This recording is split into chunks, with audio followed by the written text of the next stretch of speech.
Alors, une licence de lettres, c'est une licence qui s'adresse à des étudiants qui ont un profil littéraire, au sens restreint du terme, la littérature, ou général, qui aiment les choses de l'esprit, et qui va approfondir, leur donner la possibilité de s'épanouir dans ce domaine qui est le leur, et de trouver au terme des métiers qui correspondent à leur profil. Alors, pour préciser le profil des étudiants de lettres, un littéraire, ça se reconnaît, ça se connaît. C'est quelqu'un qui a une sensibilité, qui aime les choses de l'esprit, qui a une curiosité intellectuelle, qui a une ouverture. Donc c'est vraiment tout un profil intellectuel. C'est pas un matheux, disons, ce n'est pas d'autres matières. Donc on sait fondamentalement au départ si on est plutôt littéraire ou si on est autre chose. Si on est littéraire, il faut faire, dans ce sens large, il faut faire des études de littérature. Donc la littérature, c'est ce qui permet d'ouvrir l'esprit, d'accéder à une culture générale, de réfléchir, de méditer, de cultiver son âme d'une certaine manière, d'acquérir et de développer toute cette dimension humaine. Quelqu'un qui est un littéraire, c'est quelqu'un qui aime aller au cinéma, qui doit aimer le théâtre, qui doit aimer, encore une fois, les choses de l'esprit au sens général et qui y trouve son bonheur. Alors, cela étant, les purs littéraires ne sont pas les seuls à faire des études de lettres, bien sûr, puisque les études de lettres permettent d'acquérir des compétences particulières, une maîtrise de la langue écrite et orale, j'y reviendrai, et ça permet aussi de s'inscrire dans la vie réelle, d'obtenir des métiers et d'évoluer dans des métiers. Donc, on peut faire une licence de lettres, même si on n'est pas un pur littéraire, mais il faut quand même se retrouver dans le climat intellectuel que j'ai dit. Donc pendant 2 années, on a un programme solide, un programme divers, où il y a de la littérature, mais il y a aussi de l'histoire littéraire, il y a aussi de la philosophie, il y a aussi du latin, il y a aussi des ouvertures culturelles, donc toutes choses qui nourrissent l'esprit et donnent une vraie et profonde culture générale. Mais au terme de cela, il y a 4 parcours. Un parcours professeur à les écoles, qui lui existe depuis la première année, c'est le seul. Un parcours professorat du secondaire, un parcours ressources humaines, donc qui est lié à l'entreprise, et un parcours lettres, préparation au concours, à certains concours de la fonction publique. Donc tous ces parcours sont bien destinés, sont pré-professionnalisants et sont destinés à mettre le pied à l'étrier des étudiants. Mais pendant 2 ans, ils sont ensemble, là, la plupart de presque tous les cours sont ensemble, et là, dans ce cas-là, ils peuvent encore une fois approfondir, développer, notamment sur le plan de la méthodologie. Alors, une chose que je peux ajouter en 3e année, il y a aussi, on intègre le programme de la Banque d'épreuves littéraires, qui est un concours prestigieux, qui est le concours de préparation à l'ENS. Alors, on ne l'intègre pas pour préparer l'ENS, mais justement pour qu'il y ait une certaine variété, donc pour donner un profil d'excellence en 3e année.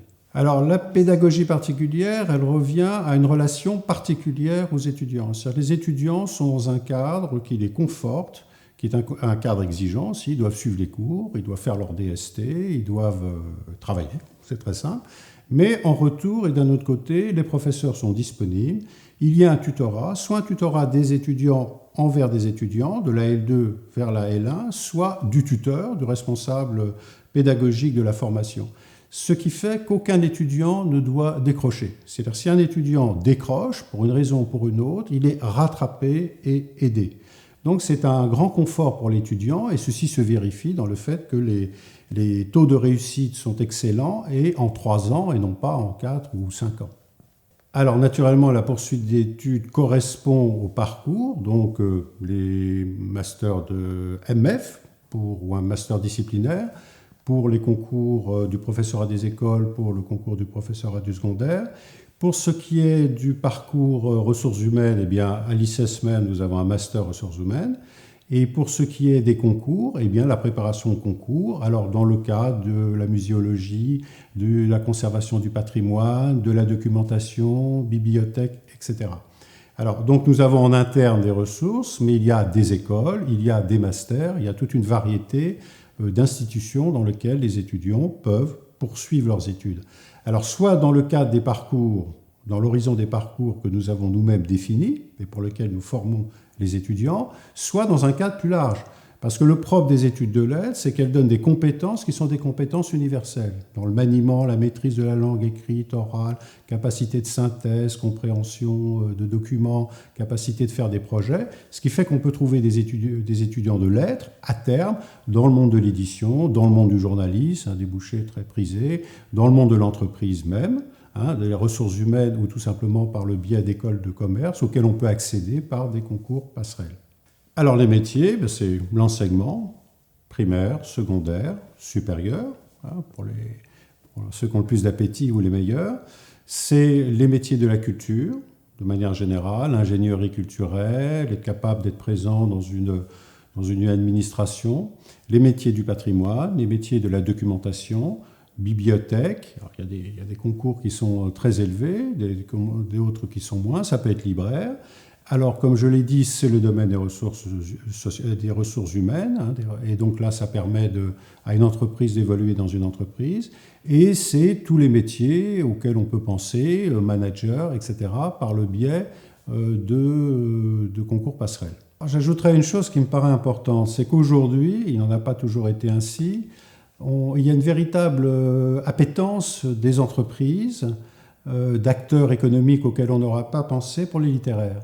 C'est la raison pour laquelle j'ai parlé du concours Bell, c'est la raison pour laquelle des écoles de commerce, HEC, ESSEC, prestigieuses, l'ISMAP et autres, ont créé une filière littéraire pour recueillir en quelque sorte les meilleurs des étudiants.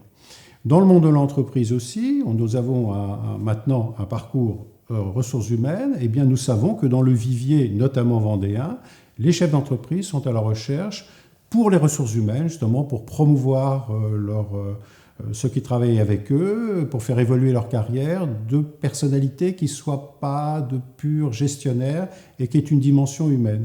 Donc tous ceux qui auront acquis, dans le cadre de leurs études, justement, une culture générale et cette dimension humaine, spirituelle particulière. Dans les 3 premières années, on acquiert donc la base d'une culture littéraire et d'une culture générale. Mais pas seulement, c'est-à-dire évidemment il y a la littérature française, évidemment il y a l'étude de genre et mouvement littéraire, évidemment il y a de la littérature comparée, il y a évidemment de l'histoire littéraire, mais il y a aussi des choses autres, c'est-à-dire qu'il y a une analyse de la mythologie, il y a des ouvertures culturelles, il y a du latin, il y a de la philosophie. Et je vous donnerai justement des cours qui sont un petit peu intermédiaires. Par exemple, on peut faire des cours qui soient très, disons, classiques, je ne sais pas, Maupassant, et puis Patrick Modiano, ou Rob Grillet, donc des auteurs plus modernes. Et on peut trouver aussi des cours qui sont un petit peu mixtes, je le disais, par exemple un cours de philosophie littéraire. En quoi un texte littéraire présente une dimension philosophique. Ou bien, dans le cadre de l'histoire littéraire, on peut s'intéresser aux institutions. En quoi la littérature témoigne et s'inscrit dans un univers politique, géopolitique, institutionnel, de droit, etc. Donc tout ça consonne ensemble et donne une vraie culture qui n'est pas strictement littéraire. Elle est très sérieusement littéraire puisqu'on étudie ce qu'il faut étudier, mais elle n'est pas à horizon restreint. Alors il y a une progression sur les 3 années, effectivement. En première année, c'est la grande année méthodologique. Donc vraiment, on apprend méthodologie générale, méthodologie littéraire, à l'écrit et à l'oral. Beaucoup de cours, beaucoup d'exercices. Surtout qu'on recueille des étudiants, ou des élèves plus exactement, qui ne sont pas forcément à la mesure exacte des études universitaires. Voilà. Donc ça peut être aussi un rattrapage.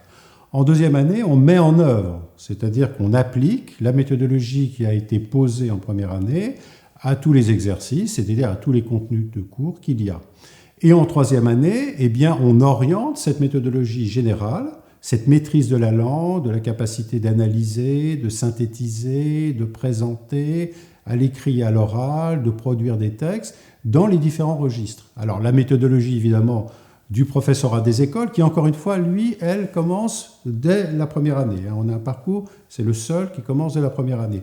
Sinon, tout ce qui correspond à la méthodologie qu'il y aura pour passer le concours, pour les ressources humaines, l'apprentissage de ce qu'il faut, avec des stages d'ailleurs à chaque fois, et pour la préparation des concours, donc les concours culturels dont j'ai parlé, ou les concours muséologie, ingénierie culturelle, etc., une méthodologie propre. Mais disons que les 2 premières années posent des bases avec la progression, méthodologie puis application, certification des compétences qui doivent être acquises, et en troisième année, eh bien, en fonction des parcours et des horizons, un étudiant qui sort de la licence doit être capable de rentrer tout naturellement dans les masters ou dans les écoles auxquelles il prétend. Alors le rôle des professeurs, évidemment, est forcément très grand.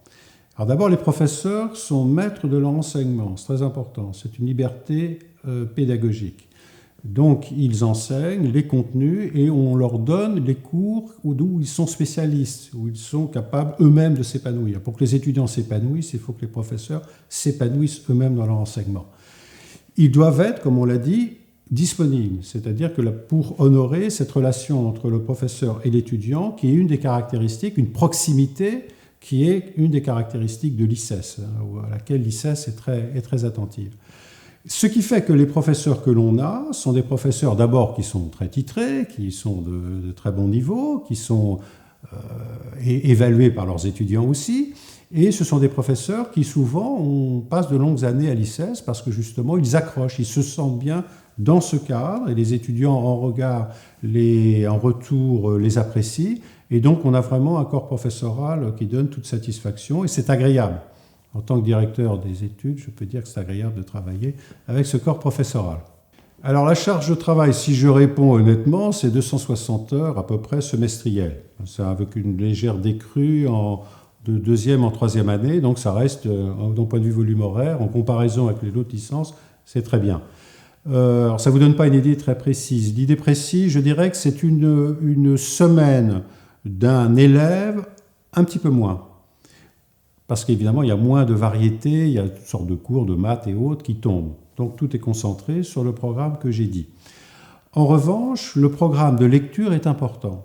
Ce qui veut dire que la logique d'un étudiant de lettres n'est pas simplement celle consistant à suivre les cours et le soir les reprendre et ne jamais perdre le fil des choses, mais à lire et à relire. C'est-à-dire qu'il y a un rythme qui est un petit peu méditatif. La littérature, c'est quelque chose qui imprègne, de laquelle progressivement des idées, une compréhension naît. Et donc le littéraire, c'est pas celui qui avale, si vous voulez, des chronologies ou bien des codes de droit, des articles de droit, etc., des jurisprudences, qui est tout à fait nécessaire dans les disciplines. Mais le type de difficulté, le tempo en quelque sorte d'un littéraire est différent des autres. Et par conséquent, le sérieux d'un étudiant de lettres, c'est de bien lire et relire, approfondir, être toujours en lien avec ce qui est étudié dans le cours strictement parlé. Et puis j'ai parlé de la méthodologie. La méthodologie est très importante, donc il faut que l'étudiant soit très vigilant à faire ce qu'on lui demande, à comprendre et à réaliser les exercices. Et ceci, ça se fait aussi à la maison. Alors évidemment, il y a un critère qui s'impose, c'est être détenteur du baccalauréat. C'est une contrainte, c'est une obligation. Et le mieux on le réussit, le mieux c'est, évidemment. Cela étant, le parcours que l'on a eu, y compris les spécialités qu'on a pu prendre, ça peut être un argument de plus, si vous voulez, mais jamais cela doit être un argument de moins. C'est-à-dire qu'on peut éventuellement avoir des résultats mitigés au baccalauréat, et si on consulte le parcours précédent, s'apercevoir que le niveau est meilleur. Donc on apprécie un niveau général. Évidemment, il ne faut pas avoir des faiblesses totales dans le domaine de l'écriture. S'il est noté que l'orthographe est désastreuse, c'est quand même un petit peu embêtant. Mais après tout, notre boulot, c'est de prendre les étudiants là où ils se trouvent et de les donner au niveau que l'on souhaite. C'est notre travail, d'une certaine manière. Donc, on encourage, la filière est sélective, mais on prend en compte la réalité de l'étudiant. Alors cette réalité de l'étudiant, elle se décèle au résultat, bien sûr, dans les années précédentes, mais aussi dans la motivation. Et la motivation est très importante. Ce que je cherche, puisque je reçois les étudiants, il y a un entretien qui est obligatoire, ce que je cherche à voir si vraiment l'étudiant a le profil général. Soit parce que c'est un vrai littéraire, comme j'ai dit, c'est quelqu'un qui a une curiosité, un intérêt, qui se retrouve, qui est susceptible de s'épanouir dans ce qu'il fait, puisqu'il s'agit d'un entretien d'orientation, soit qu'il est vraiment orienté sur les différents métiers que j'ai dit, donc ressources humaines, etc. Donc c'est ça, si vous voulez, qui compte. En fait, il y a une sorte de mixte. On ne peut pas dire que je mets une croix ici, une croix ici, une croix ici, puis au total, ça marche ou ça ne marche pas. C'est plus subjectif et cela se décèle fondamentalement dans l'analyse du dossier, dans le résultat au bac, mais aussi et beaucoup dans l'entretien avec l'étudiant. Et cet entretien est l'occasion, quelquefois, pour l'étudiant lui-même, l'élève qui va devenir étudiant, de se découvrir, justement. Voilà, et il se présente. Et d'autres choses peuvent compter, d'ailleurs. C'est-à-dire s'il a des activités caritatives, s'il fait des tas de choses en dehors de ça. C'est bien, précisément puisqu'on cherche des profils qui sont des profils intéressants au sens où ils sont intéressés à beaucoup de choses. Alors la vie étudiante, personnellement j'accorde un grand prix à cette période de l'existence. Et on pourrait dire que souvent les professeurs sont des étudiants attardés, c'est-à-dire des étudiants qui ont tellement apprécié de faire des études qu'ils continuent toujours de faire des études, d'approfondir leur spécialité et qui trouvent plaisir à la dispenser. C'est une période extraordinaire, c'est une période où normalement, généralement, on ne travaille pas, ce qui correspond à l'étymologie du mot scoler. La scoler, c'est le temps libre. Donc on est libre simplement pour étudier. On est jeune, on est en bonne santé, on a l'avenir devant soi, et par conséquent, c'est une période extraordinairement privilégiée, et normalement, on doit garder une nostalgie de cette période. Donc un étudiant doit travailler, il doit être sérieux, et s'il n'est pas sérieux, on l'incitera à l'être en quelque sorte, mais en même temps, il doit s'épanouir personnellement, ça fait partie d'un ensemble. Donc autrement dit, je pense que les études doivent être bien choisies, il faut prendre ce qui est susceptible, le registre ici littéraire dans lequel on est susceptible personnellement, intérieurement, de s'épanouir, et en même temps d'être dans une ambiance générale. Et l'ICES, à ce point de vue, est un milieu plutôt chaleureux, ouvert, avec beaucoup d'activités, et donc l'étudiant y trouvera beaucoup de dimensions, éventuellement à se marier.